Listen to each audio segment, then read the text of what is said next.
You know, when we talk about staying independent as we age, most people immediately think about physical health. And that's important, as we discussed earlier. But there's something else that's just as crucial, something that often gets overlooked until it's too late.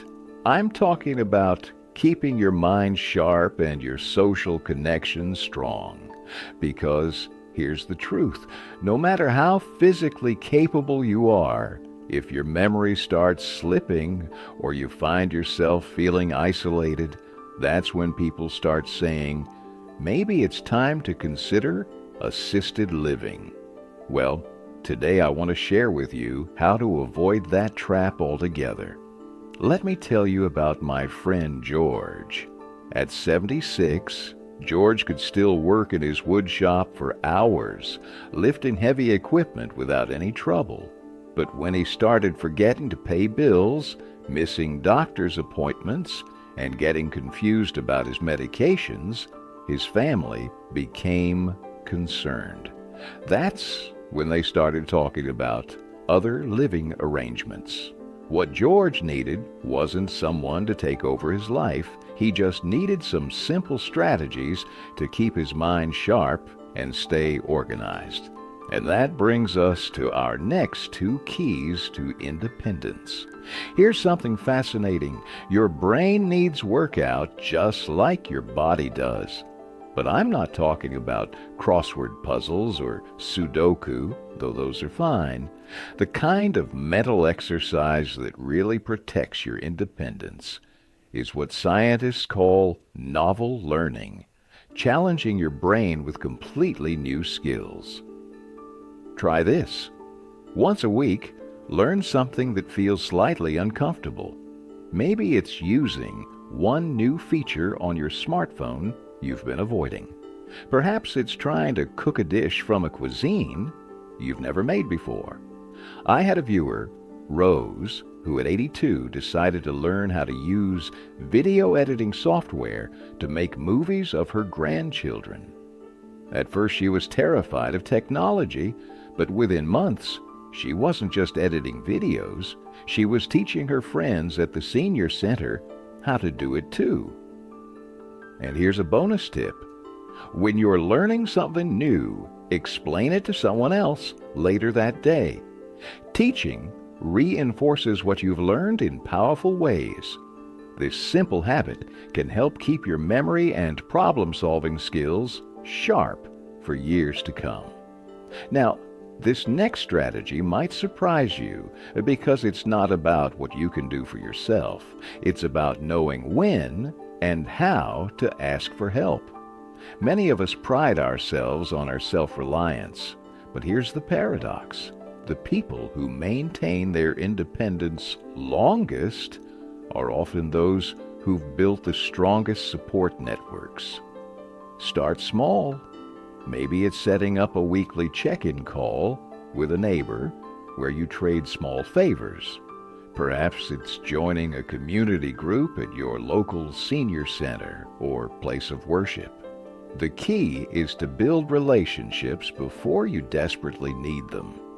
I remember a gentleman named Carl who resisted bothering his neighbors until he fell and couldn't reach his phone. After recovering, he started a monthly potluck with 3 other seniors on his block. 2 years later, when his arthritis flared up, he had 3 people he could comfortably ask to pick up his groceries. And here's an important distinction. This isn't about becoming dependent. It's about creating mutual support systems where everyone gives and receives. That's the kind of social safety net that actually preserves independence. Now, we've covered how to keep both body and mind strong, and the importance of social connections. But there are 2 more game-changing strategies we need to discuss. Ones that address the hidden factors that often land seniors in nursing homes prematurely.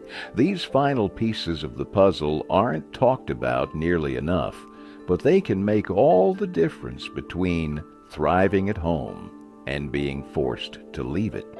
We'll explore those crucial final strategies in just a moment. But first, I'd love to hear from you in the comments. Have you tried any of the approaches we've discussed so far? What's worked best for you? Your experiences, could help I was other talking to my viewers neighbor just Helen like the other you. day. Wonderful woman, just turned 79, and she said something that really stuck with me. She told me, "I've worked hard my whole life to have my own home, my own routine, my own independence. The thought of giving that up and moving into a nursing home, it keeps me up at night." And I'll bet many of you watching right now have had that same fear. That moment when you wonder, is this the year I'll have to leave my home? Is this when I lose control over my own life?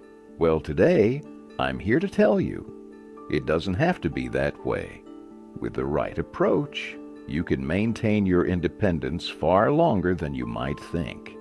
In fact, I'm going to share with you 6 powerful strategies that can help you stay in your own home, living life on your own terms for years to come. Now, I know what some of you might be thinking, but I'm already noticing changes. I'm not as steady on my feet as I used to be. Some days, even simple tasks feel harder than they should. And that's exactly why we're having this conversation today. Because those changes, they don't have to mean the end of your independence. In fact, with some small but important adjustments, you can actually regain strength, confidence, and control. So let's get started with the first 2 strategies that can make all the difference. Here's something most people don't realize until it's too late. The difference between staying independent and needing help often comes down to one thing: movement. Not running marathons or lifting heavy weights, but simple, consistent movement that keeps your body strong and balanced. Think about it. Every time you get up from a chair, walk to the mailbox, or reach for something on a high shelf, you're using muscles that are absolutely essential for independence. The good news? You can strengthen these muscles starting today, no matter your current fitness level. Try this.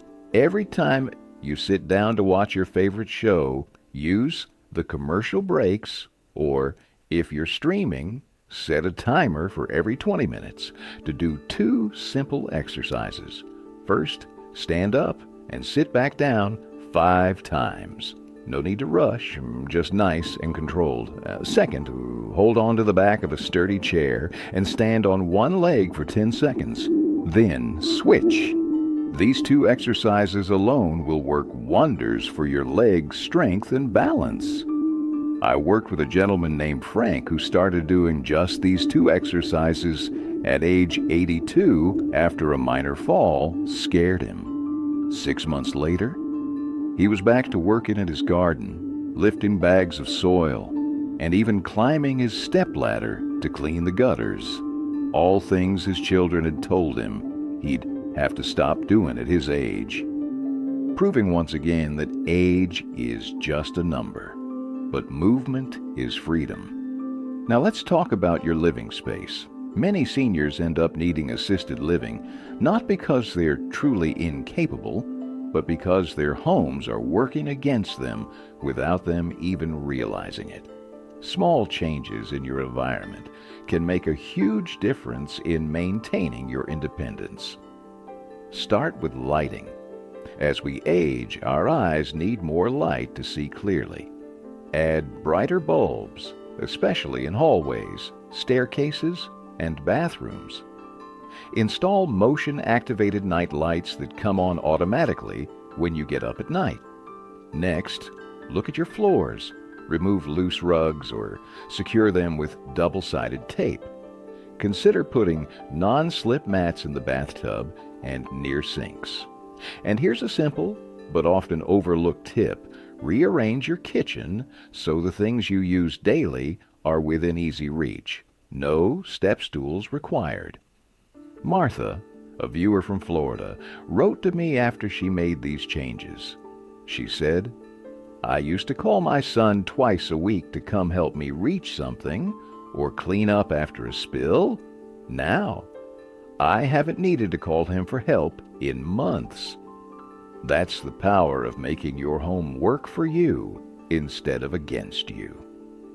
Now, we've just covered two crucial strategies: keeping your body moving and optimizing your living space.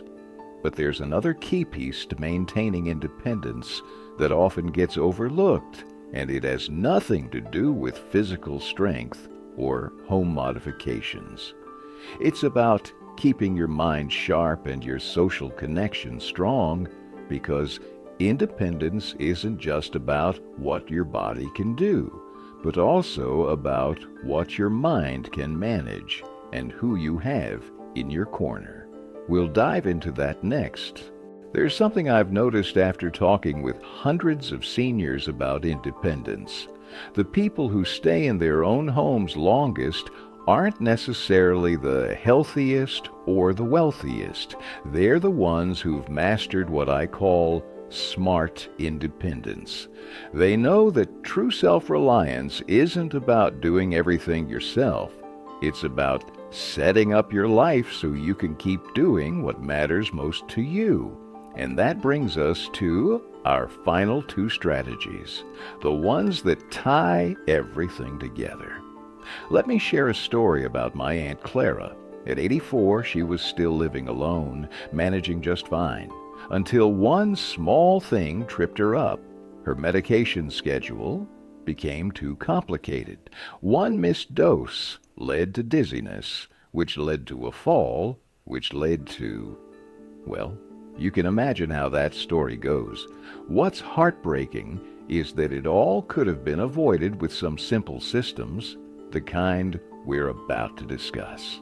Here's an uncomfortable truth. Most nursing home admissions don't happen because of some major health crisis. They happen after a series of small, preventable issues snowball. The key to staying independent? Becoming your own prevention expert. Start with your medications. If you take more than 3 prescriptions, ask your pharmacist about a blister pack system. They'll organize your pills by day and time. It's life-changing. Next, become relentless about foot care. Sounds strange until you realize how many seniors lose mobility because of untreated foot problems. Schedule regular podiatrist visits and never ignore foot pain. And here's one most people miss: dehydration. As we age, our thirst signals weaken, and dehydration can cause confusion, dizziness, even UTIs, all things that get labeled as senior moments. Keep a filled water bottle in every room you spend time in, and take a sip every time you look at it. Simple? Yes. Powerful? Absolutely. My neighbor Ed started doing this after his 3rd UTI hospitalization. That was 5 years ago. He hasn't been back to the hospital since, and at 87, he's still driving to his fishing spot every weekend. Now, this last strategy might be the most important of all because it changes how we think about independence itself. So many of us cling to an all-or-nothing idea. If I can't do everything myself, I've lost my independence. But that's a recipe for disaster. True independence isn't about refusing help. It's about being in control of the help you receive. It's the difference between having someone take over your life and strategically choosing support that lets you keep doing what you love. Maybe it's hiring a handyman for tasks that are becoming risky so you can still garden safely.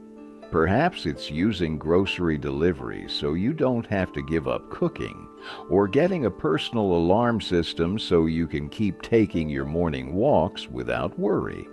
These aren't concessions, they're power moves.